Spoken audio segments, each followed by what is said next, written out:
জিক্রে কলবি মানুষকে ফরজ ওয়াজিব ছুটতে দেয় না, জিক্রে কলবি মানুষকে কোনো গুনাহ করতে দেয় না। জিক্রে কলবি মানুষকে কি করতে দেয় না বলেন? কোনো গুনাহ করতে দেয় না। তাহলে গুনাহ থেকে বাঁচার তাবিজ কি? জিক্রে কলবি। জিক্রে কলবি কি? আল্লাহ আমাকে দেখেন, বলেন আবার বলেন, আল্লাহ আমাকে দেখে। এটা কতক্ষণ দেখে আল্লাহ আমাকে? 24 ঘন্টা ঘরে বাহিরে 1440 মিনিটে আল্লাহ আমাকে দেখেন। ৮৬,৪০০ সেকেন্ডের প্রতিটা সেকেন্ডে আল্লাহ আমাকে দেখেন। একজন মুসলমানের জীবনে জিক্রে কলবি কতটা জরুরি, একজন মানুষের জন্য অক্সিজেন যতটা জরুরি। বলেন অক্সিজেন কতক্ষণ লাগে? অক্সিজেন লাগে কতক্ষণ? তাহলে অক্সিজেন যেমন 24 ঘন্টা লাগে, জিক্রে কলবি 24 ঘন্টা লাগে।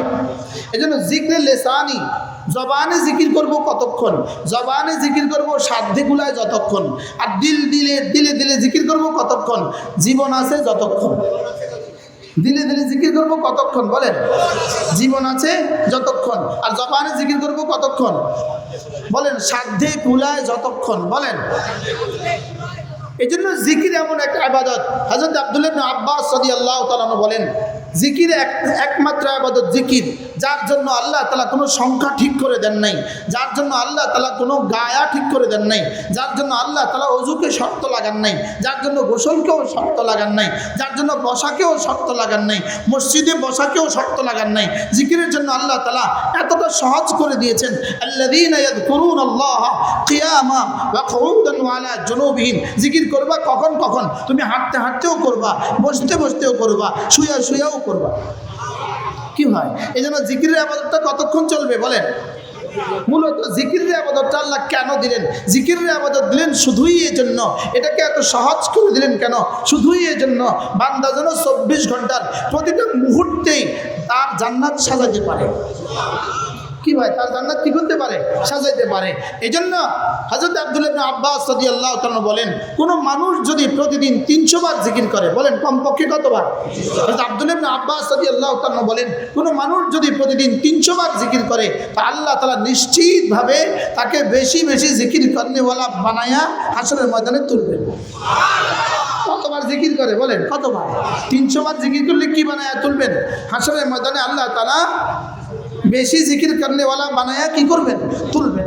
এখন দেখেন, 5 ওয়াক্ত নামাজের পরে যদি কোনো মানুষ 33 বার সুবহানাল্লাহ পড়ে, 33 বার আলহামদুলিল্লাহ পড়ে, 34 বার আল্লাহু আকবার পড়ে, এভাবে হয়ে যাবে 100 বার। 5 নামাজ হবে 500 বার, ঘুমাবার সময় 100 বার, এভাবে হয়ে যাবে 600 বার। যদি 600 বার একসাথে পড়তে দিত আমরা পারতাম না। এই জন্য রব্বে কারীম বড় ভালোবেসে আমাদেরকে সহজ করার জন্য 6 ভাগে ভাগ করে 600 বার দিয়েছেন। আর 300 বার পড়লে কি হয়? জিক্রে কাসিরওয়ালা হয়ে যায়। 300 বার পড়লে জিক্রে কাসিরওয়ালা হয়ে যায়, তো 600 বার পড়লে জিক্রে কাসির হোল স্কয়ার। সুবহানাল্লাহ। কি হয়? এখন আমরা একটু প্র্যাকটিক্যাল করব। আমরা একটু কি করব? দেখি এই 100 বার পড়তে কতক্ষণ সময় লাগে। 10টা 17 বাজে, 10টা কত? আমি 30 মিনিটে বয়ান ছেড়ে দেব। 30 মিনিট। যাদের বেশি ঠান্ডা লাগে, বাচ্চারা যাদের কানে টুপি নেই, তোমরা ঘরে চলে যাও, সবার ঠান্ডা লেগে যাবে। যাদের কান টুপি নাই, রুমাল নাই, তোমরা ঘরে চলে যাও। আমি ভাবছি এত ঠান্ডা লাগছে কেন, এত লাগতেছে কেন? এখন দেখি আপনাদের আরও বেশি লাগে। কি আগামীবার মাহফিল করলে যেন প্যান্ডেল দিয়ে করে, ঠিক আছে? দেখেন, প্রতিটা তাসবিহ পড়বো এক নিঃশ্বাসে একবার। বলেন কয় নিঃশ্বাসে কয়বার? দেখেন, সুবহানাল্লাহ এক নিঃশ্বাসে একবার। আগে পড়তাম আমি আগে পড়তাম এক নিঃশ্বাসে কমপক্ষে 17 বার। আগে পড়তাম এভাবে, সুবহানাল্লাহ সুবহানাল্লাহ সুবহানাল্লাহ সুবহানাল্লাহ সুবহানাল্লাহ সুবহানাল্লাহ সুবহানাল্লাহ সুবহানাল্লাহ। লেকিন এক বিখ্যাত কিতাব আছে জাদুল মাআদ। এই কিতাবের মধ্যে এক হাদিস আছে, রাসূল করিম সাল্লাল্লাহু তাআলা আলাইহি ওয়াসাল্লাম জীবনে কখনো এক নিঃশ্বাসে 2 বার তাসবিহ পড়ে নাই। সুবহানাল্লাহ। আর পড়বে কিভাবে? যেমন ধরেন একটা শব্দ সুবহানাল্লাহ, শেষে একটা হা আছে, শেষেটা কি আছে? এই হাটা যদি এক নিঃশ্বাস ছেড়ে না দেয়, এই হাটা আলিফ হয়ে যায়। নিঃশ্বাস ছেড়ে না দিলে এই হাটা কি হয়ে যায়? যেমন দেখেন, আমি পড়ি এক নিঃশ্বাসে 4 বার। দেখেন, সুবহানাল্লাহ